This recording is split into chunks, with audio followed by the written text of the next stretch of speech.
He is the man. He lost it to the homecoming queen and the prom queen at the same time. Girlfriends. Whoa, scratch that. 3 girlfriends? Have you ever dated John Tucker? Hey, he's mine. Stay away from him. I am dating John Tucker. This guy is cheating on all of you and you're beating each other?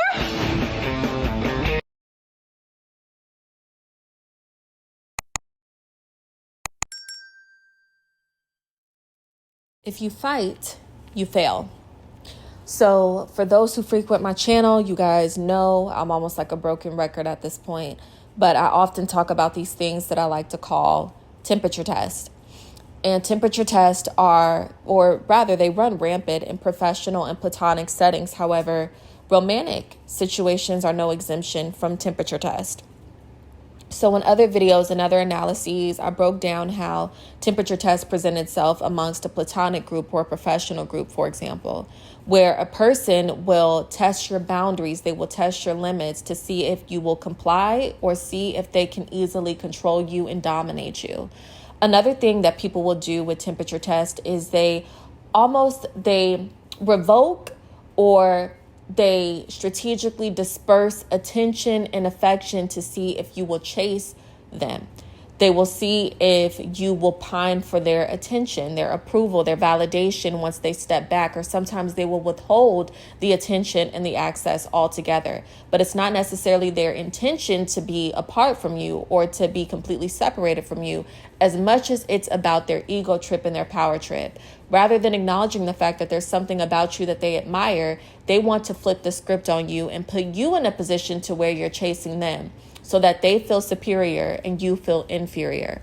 Or better yet, others view them as superior and view you as inferior, even though it didn't start out that way. They were initially fond of you or admired you, but they were battling with some feelings of jealousy and envy, so they couldn't own up to the fact that they viewed you as admiration. So instead, they orchestrated an ambush or orchestrated some kind of problem with you to inadvertently write off of your coattails.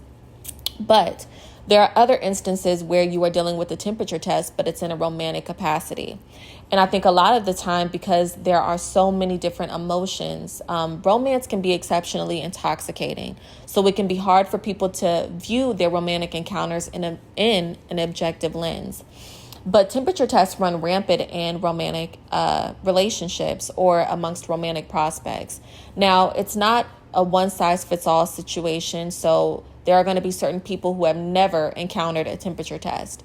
And there are going to be certain people who are just like, I would never put someone through a quote-unquote temperature test. I would just much rather us spend time with one another, learn about one another, our feelings develop over time, or us come to the conclusion over time that we're not necessarily a match for one another. Maybe not a match like we thought we would be. However, just like with everything else, there's always two sides to a coin. There are individuals who absolutely utilize tests. They put people through tests. Now, in the context of someone who is trying to establish or upkeep a romantic roster, typically these temperature tests are designed to weaken your dignity so that you will tolerate staying on the roster, or so that you will be so caught up in competing and comparing yourself with other people that you never perceive the fact that, wait a minute, I have an option to no longer entertain this. So that's what is meant by if you fight, you fail. You fail the temperature test. Now, to them, it's a benefit. You pass. But for you personally, this is why I stated in the first analysis where I was dissecting the romantic roster. This is why I stated that when you are navigating romantic situations, it's also just as important to view things objectively and to implement emotional regulation so that you're able to see things clearly and so that you can think about the long-term consequences of things, not just short-term gratification, but the long-term consequences of staying in a situation or tolerating a particular thing. So in the context of a temperature test with a romantic roster, when we think about triangulation specifically, it's a pass for the person who is establishing the roster or who has already established the roster. What is meant by it's a pass?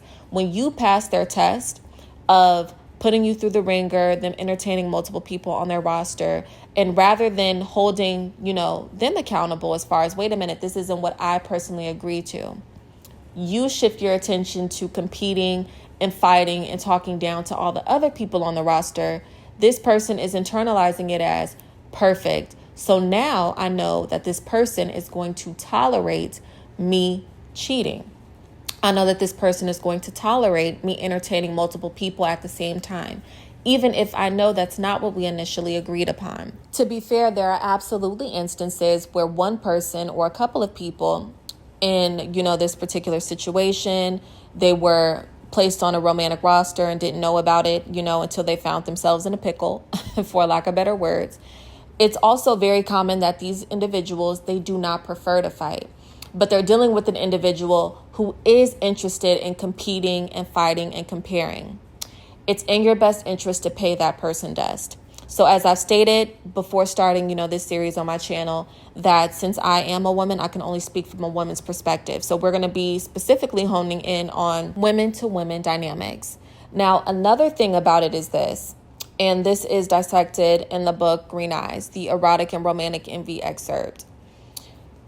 When you are dealing with someone who is actually trying to gain access to you, and they see that you are dealing with someone romantically or you're entertaining someone romantically, and they realize that that person has an entryway, they will utilize your partner or your romantic prospect to gain access to you. This is actually very prevalent. This runs rampant in, the context of erotic and romantic envy, where you may not know that there is another woman who has been watching you from afar, or maybe you all are friends of a friend of a friend. You may not be directly connected to one another, but you have a lot of mutuals. And they've been kind of hearing certain things about you, and their jealousy, their hostility, their envy has been brewing, but you do not know this person. You have no idea that you are on their radar. What they will do is, if it's been unsuccessful as far as gaining access to you in a platonic manner or a professional manner, they will try to get you through a romantic gateway. And if you are dealing with someone, a romantic prospect, a romantic partner who gives this person access, you have to be super careful, because it has less to do with the triangulation in the relationship, the romantic competing, as much as it was about gaining intel and access to you to rip your life apart. And this is why not fighting is super important. And actually, in the book Green Eyes, it breaks down the fact that when you are dealing with erotic and romantic envy, it's very common for it to lead to legal consequences where you might have to protect yourself legally, because stalking is very prevalent with this type of dynamic. You will start to deal with stalking, gang stalking, even getting to the point where the person is trying to vandalize your place, vandalize your car. All of these weird activities, but it's because that hostility has been brewing for some time. You just didn't know about it. You're thinking that this is you all's first go round at meeting one another and it's due to this romantic circumstance. No, this person has been envious of you and jealous of you, and they use your partner as an entry point. And this is another reason why revoking that access once you become aware of this dynamic is super important. Because if you fight, you're thinking that you're just partaking in, some lighthearted competition, lighthearted romantic competition. But this person could take it to great lengths because they actually harbor ill will towards you.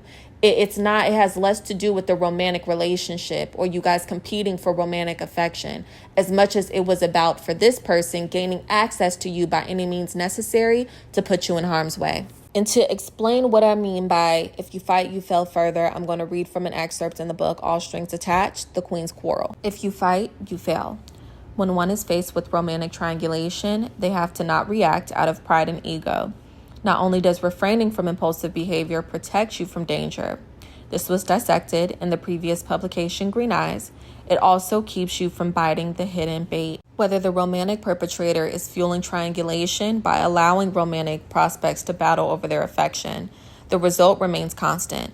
The woman who fights to win a romantic prospect also exchanges her dignity and standards. The individual being fought over often internalizes fighting efforts with inflated importance and ego. The woman who fights to remain doesn't recognize her conquest was inflaming a monster in the making. Once she has fought off other prospects, she doesn't understand her partner has developed a new perception of her. They now view her as a woman who doesn't value herself, but most importantly, a woman who will tolerate infidelity.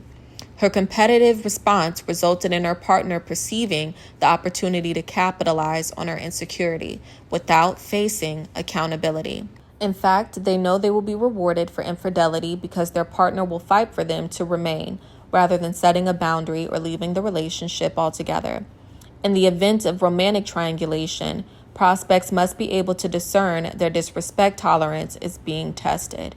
It is imperative one understands that being the one who won is not the trophy they think it is. Most times, the person doesn't perceive this truth until it's too late. All right, babes, that's all that I have for this analysis today. I want to thank you all so much for tuning in. But of course, I want to hear you all's comments, opinions, perspectives, and personal experiences in the comment section below. I look forward to speaking to you guys in the next analysis, babes. Take care.